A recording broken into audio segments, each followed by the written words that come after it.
Oke, baik. Assalamualaikum warahmatullahi wabarakatuh. Terima kasih pada Mbak Devi, Mbak Cindy, dan Mbak Lucy yang telah mempresentasikan hasil diskusi kelompoknya dengan baik. Dan tidak lupa kepada audien, mahasiswa yang sudah mengikuti perkuliahan pada kesempatan sore hari ini. Pertama, Bapak ucapkan selamat menjalankan ibadah puasa dengan penuh hikmat dan syukur nikmat.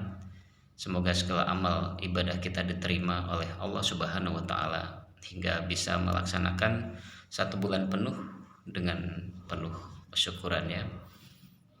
Pada kesempatan sore hari ini, materi yang diambil adalah tentang kewirausahaan yang dilihat dari berbagai sudut pandang. Beruntung kita yang lahir di zaman ini, mau menjadi pengusaha itu mudah. Yang penting mau, setelah mau mudah-mudahan kemampuan akan diperoleh. Yang penting mau aja dulu ya. Nah kemudian sekarang ini kan sudah ada sekolahnya, sudah ada mata kuliahnya, sudah ada pelatihannya dan sebagainya. Para saudagar zaman dulu, pengusaha zaman dulu itu yang penting mau dulu. Walaupun pada dasarnya istilah-istilah berwirausaha, kemudian entrepreneurship, entrepreneur dan sebagainya itu sudah ada sejak lama sekali ya. Dan teori-teori tentang usaha itu sudah sejak lama ada. Tapi memang dalam eh, kegiatannya, dalam praktiknya orang-orang lebih senang praktiknya daripada belajar teorinya. Sehingga ketika orang tidak tahu teori, tidak tahu manajemen, tidak tahu unsur, tidak mengenali diri sendiri dan tidak tahu karakter yang penting pada dirinya, termasuk karakter individu, karakter psikologis dan karakter kompetensi, maka usaha yang dibangun itu tidak menutup kemungkinan juga bisa hancur. Oleh karena itu teori penting tapi praktik juga lebih penting gitu ya.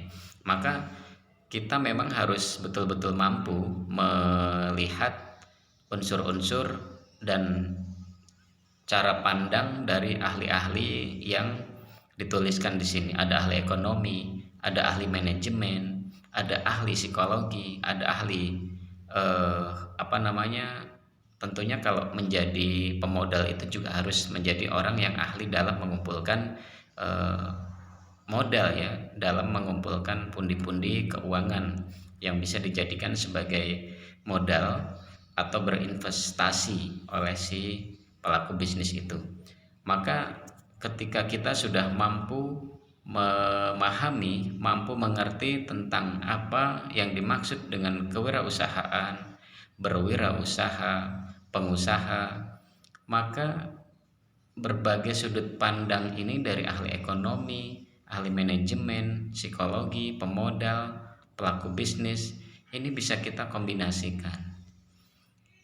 Ada tiga karakter penting ya dalam diri kita untuk menjadi pengusaha itu. Yang pertama adalah karakter individu, karakter psikologis. Maka di karakter psikologis ini ada motivasi yang tinggi, ada keberanian, ada kepercayaan diri, ada pengambil keputusan yang tegas meski kita tahu resikonya seperti apa.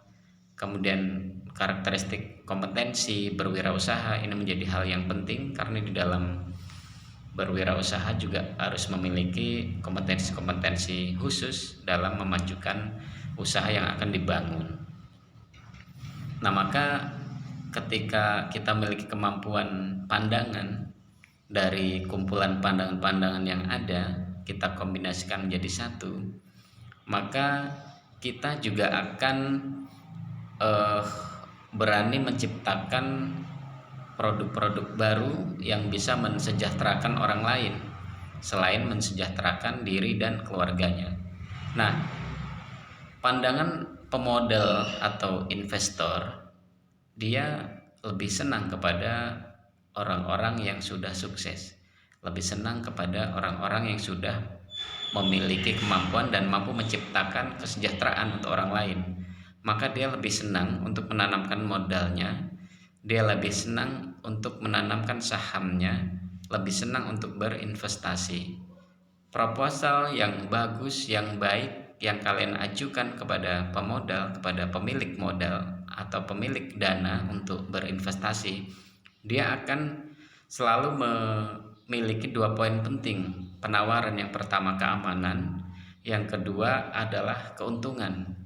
Jika dia menanamkan modal, betul-betul dijamin tidak keamanannya. Jika dia menanamkan modal, jelas tidak keuntungannya. Maka 2 poin ini menjadi sebuah tawaran yang penting juga dari pemodal untuk kita. Maka kita juga sebagai pengusaha, kalau ingin menarik seorang pemodal, memberikan kesempatan kepada mereka, kita juga harus memberikan kesempatan kepada diri kita sendiri tentunya, menjadi orang yang bisa dipercaya dalam bidang apa? Dalam hal manajemen waktu, dalam hal manajemen keuangan, dalam hal manajemen informasi dan keterampilan. Semua harus dimanajemeni dengan baik gitu.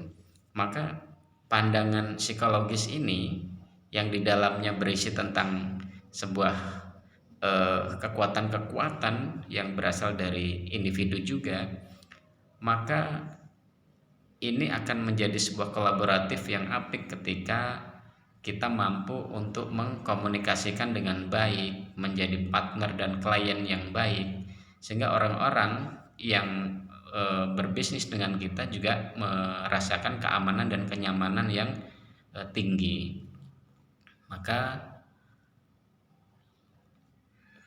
kita ya selaku orang yang punya niat baik, punya cara pandang ke depan yang lebih baik, ketika kita sudah mampu mengkombinasi antara pandangan-pandangan para ahli di bidang ekonomi, bidang manajemen, dan psikologi, mudah-mudahan kita betul-betul mampu mengimplementasikan apa yang kita pahami, mengimplementasikan apa yang kita ketahui. Demikian mungkin apa yang bisa Bapak sampaikan pada kesempatan sore hari ini. Selamat menjelang berbuka puasa. Mudah-mudahan puasa kita diterima oleh Allah Subhanahu wa taala. Sampai jumpa di pertemuan yang akan datang.